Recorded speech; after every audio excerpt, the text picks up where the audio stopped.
अपने अभिभावक आदरणीय श्री सुधाकर सिंह सांसद कृषि मंत्री बिहार सरकार को स्वागत आमंत्रित करता हूँ। आपका निवेदन से शामिल हो जाए।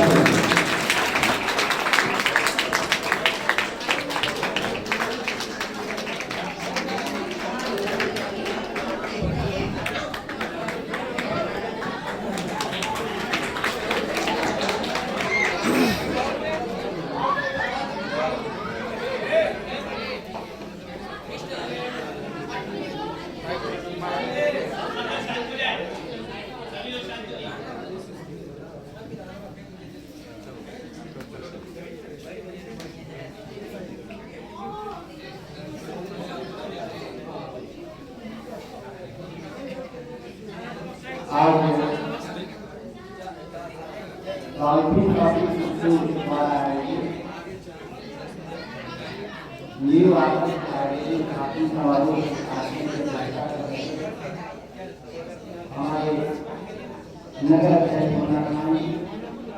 संचालन कर रहे हैं हमारे अध्यक्ष मनोज ठाकुर जी, मंच पर उपस्थित नारायण भाई, अखिलेश यादव जी, हमारे नवानगर के प्रखंड प्रमुख पार्टी के हमारे नेता स्थान अंसारी जी, उत्पल यादव जी, हमारे साथ ही हम लोग के पुत्र मिराज खान जी और इस संस्थान के निदेशक और प्रबंधक तालिब अख्तर जी, सभी हमारे सम्मानित उपस्थित यहाँ अभिभावक, नौजवान साथियों, सभी छात्र छात्राएं,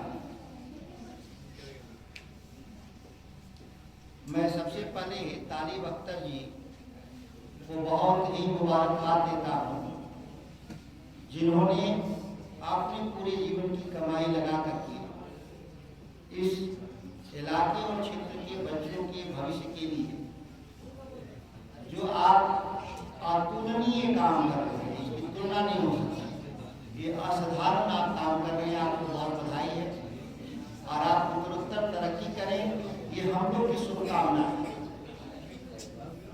सभी लोगों को मैं नए वर्ष का शुभकामना भी देता हूँ। आने वाला वर्ष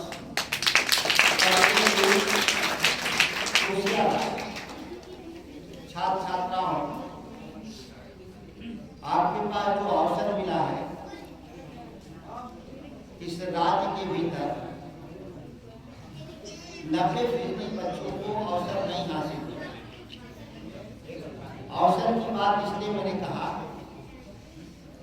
कि जो हमारे सरकारी व्यवस्था के जरिए हम जो स्कूल चलाते हैं, प्राथमिक विद्यालय, माध्यमिक विद्यालय, उच्च विद्यालय, इन विद्यालयों में तेजस्वी यादव जी के सहयोग से हम लोग पर्याप्त शिक्षक जरूर उपलब्ध कराए हैं लंबे समय के बाद, लेकिन हमारे जो आधारभूत संरचना है सरकारी, वो बहुत ही जर्जर स्थिति में, पर्याप्त कानूनों की संख्या नहीं, बेंच डेस्क की व्यवस्था नहीं, यहाँ तक कि ब्लैक बोर्ड की भी ठीक से व्यवस्था नहीं।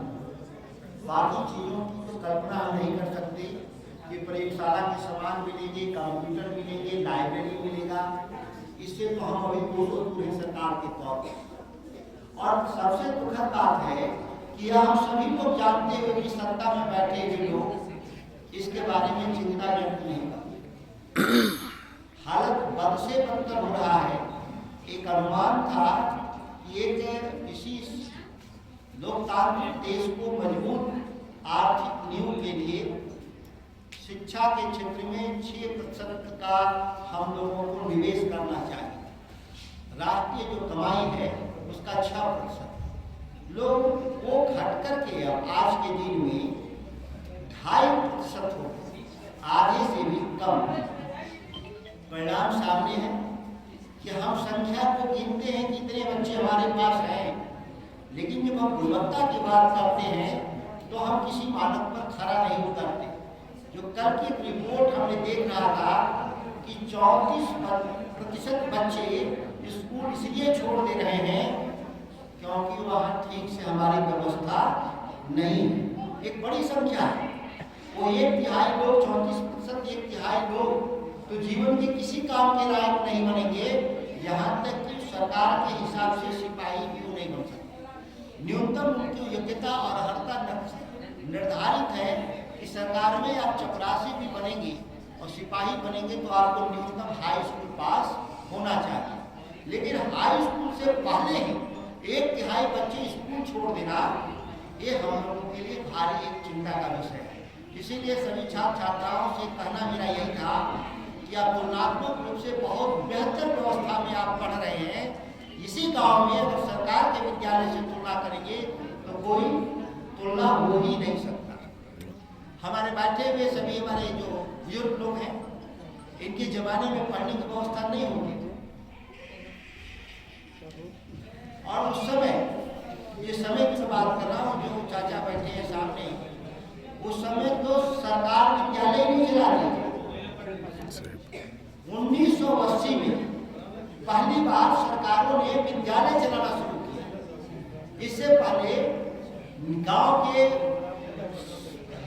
थोड़ा सा संपन्न लोग, क्या अमीर तो नहीं थे, जब आज ही लोग अमीर थे तो पहले क्या अमीर थे, गांव के ही थोड़ा मिलजुल के जो खेत जमीन वाले थे वो मिल करके एक मड़ई लगा देते थे, और उसी में लोग कहते भी आज भी गाँव देहात में का गुजरे वाला कि हम बोलो तो के पढ़ के आए बने। हाँ, मतलब तनख्वाह नहीं मिलता था शिक्षक को, घर से लोग अनाज ले जाते थे महीने में जौरा टाइम, और उसी से शिक्षक का पेट भरता था। और बैठने के लिए कोई जगह नहीं, टाट का बोरा में पढ़ते थे लोग और मड़ई में।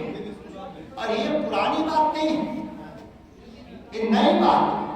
सरकारों ने 80 में जब स्कूल को टेक ओवर कर लिया, प्रबंध समिति को सरकार चलाने लगी, लेकिन उनके पास ये ढांचागत सुविधाओं को आने में 20 साल लगा।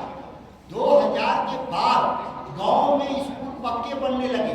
जब लालू प्रसाद जी मुख्यमंत्री थे, राबड़ी देवी, तब पक्के मकान बनने लगे।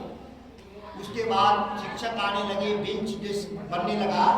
मैं स्वयं 1985 में, मुझे याद है, मैं 90 में ग्रेजुएट हुआ तो 88 तक मैं मिडिल पास किया। 88 में तो 88 में जब मिडिल मैंने पास किया तो 7वीं क्लास में मुझे पक्के कमरे में बैठने के लिए अवसर मिला। 7वीं क्लास मतलब 86 में, 87 में हम पक्के मकान में बैठना शुरू किए। इससे पहले हम पेड़ के नीचे पढ़ते थे।